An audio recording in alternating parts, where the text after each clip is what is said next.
want to read you a small poem, but it's not just any old poem. This poem won, if you can see that, it was the winner of the Soldiers Arts Academy International Poetry Competition. And yes, I am John Seymour. And the poem entitled Lest We Forget, which is kind of appropriate for this time of year in the UK. It's remembrance where we recall all those lost in previous wars. But this prestigious award attracted entries from around the world: Australia, Thailand, United States, and there were many such entries, and pray God, this one. Why am I wearing this? It is the internationally famous original Green Beret of Her Majesty's Royal Marine Commandos, with whom I served. Now it is the identifying aspect of so many special forces around the world that copied it. In any event, I am an author and poet of adult books, children's books, and very many hundreds of poetical pieces. Enough of that. The poem, Lest We Forget. It contains all the names on the small village of Dewlish in Dorset, the UK, 21 in total.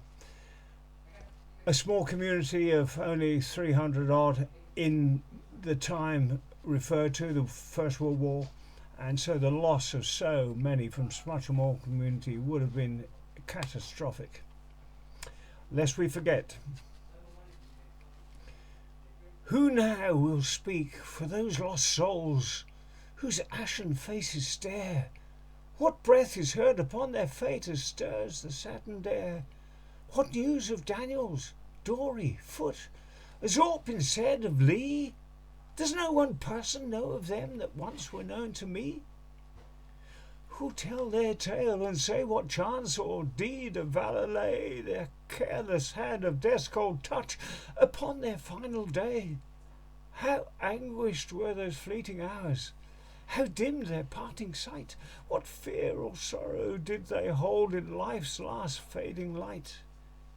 By bullet's crack, or mortar blast, or bayonet's searching blade, the reaper came to steal their spark, his bonfire ready laid. Their star spark to add to his great blaze of robbed humanity, another name on silent stone, unknown to all but we. Then surely still there's Mitchell, or the brothers Diamond, 3, or Cutler, Skiller, Christopher, or Warren. What of he? With friends as these I thought me blessed. Are they too written there, now pressed beneath some foreign soil, removed from mortal care? Did other friends unknowing share those winged grains of time? For silent death defiled the bloom of youth's exalted prime.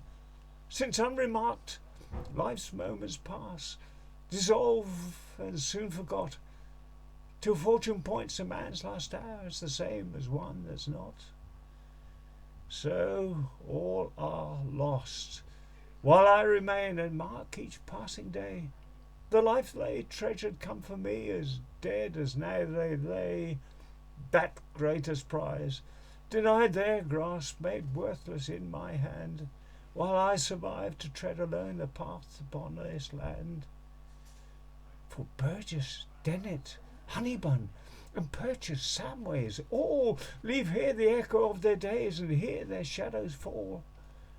And we who knew them know them still, but time shall fade each trace, save just these names alone engraved, when we are gone this place. And Robinson. These men were at one time known to others in this village, but now, sadly, even those memories are lost. Small thing to ask of you, since it is almost impossible to understand the meanings and nuances contained in any verbal piece such as this.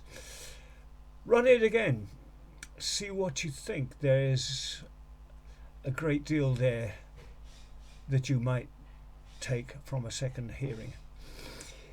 And I would also ask, if you like what you heard, then like it on Facebook and make comment by all means, because what you say and the number of times you see this will make a difference if I can approach a publisher with a view to getting some kind of interest in that direction.